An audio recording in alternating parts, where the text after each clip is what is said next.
اگر انسان ہاتھ پاؤں توڑ کے بیٹھ جائے اور صرف اللہ پر ہی توکل ڈال دے تو پھر اللہ کی طرف سے بھی کچھ نہیں ملتا۔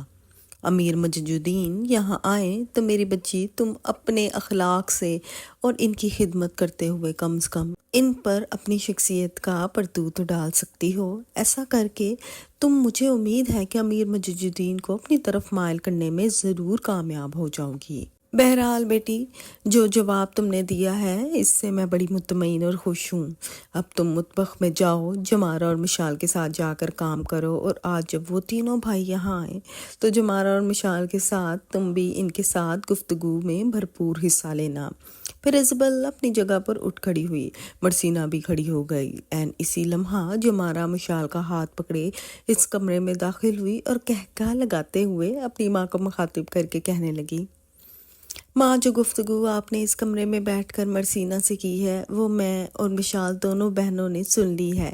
آپ بے فکر رہیں، جس مہم کا آغاز آپ امیر مجد الدین کے خلاف کرنا چاہتی ہیں، اس مہم میں خداوند نے چاہا تو میں اور مشال بھی پوری طرح شامل ہوں گی۔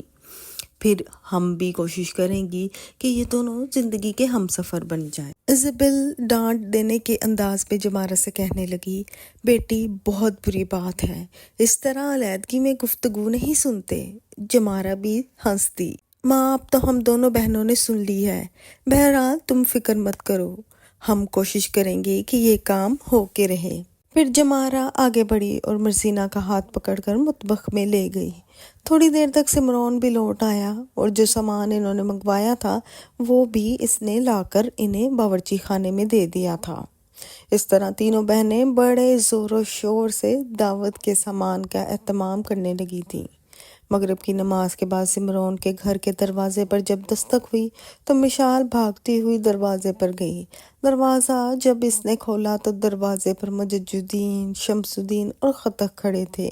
مشال نے بڑے خوش کن انداز میں انہیں سلام کیا، پھر دروازہ کھول کر ایک طرف کھڑی ہو گئی۔ اتنی دیر تک سمرون اور کارلوس بھی اٹھ کر دروازے کے قریب آ گئے تھے۔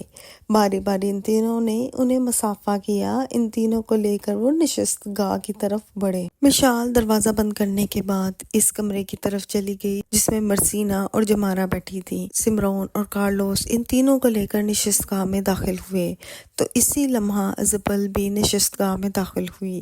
تینوں سے مل کر وہ بھی ایک نشست پر بیٹھ گئی۔ کچھ دیر خاموشی رہی، پھر گفتگو کا آغاز مجد الدین نے کیا۔ محترم سمرون، میں نے آپ سے گزارش کی تھی، میرے خیال میں آپ نے اپنے گھر والوں سے مشورہ کیا ہوگا۔ اور مجد الدین کہتے کہتے رک گیا، اس لیے کہ سمرون مسکراتے ہوئے بول پڑا، بیٹے فکر مت کرو، میں اس موضوع پر اپنے بھائی کارلوس اور ایزابل دونوں سے بات کر چکا ہوں۔ جہاں تک جمارہ کا تعلق ہے، میں اس کا عندیہ پہلے سے ہی لے چکا ہوں اور وہ اس رشتے کے لیے تیار ہی نہیں بلکہ خوش بھی ہے۔ اس موضوع پر میں نے ایزابل سے بھی بات کی ہے۔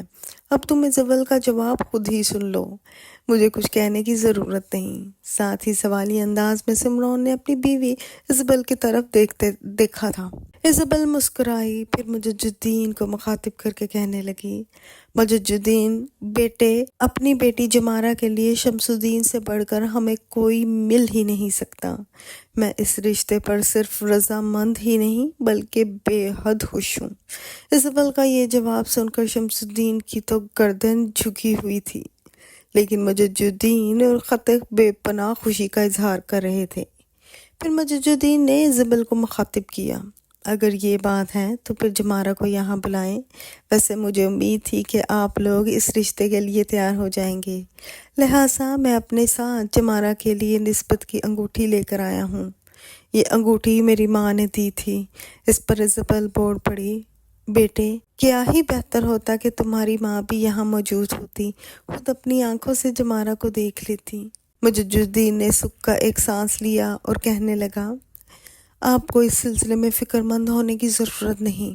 جمارہ کے متعلق میں تفصیل سے اپنی ماں سے بات کر چکا ہوں اور جمارہ کے متعلق ان کو تفصیل بھی بتا چکا ہوں۔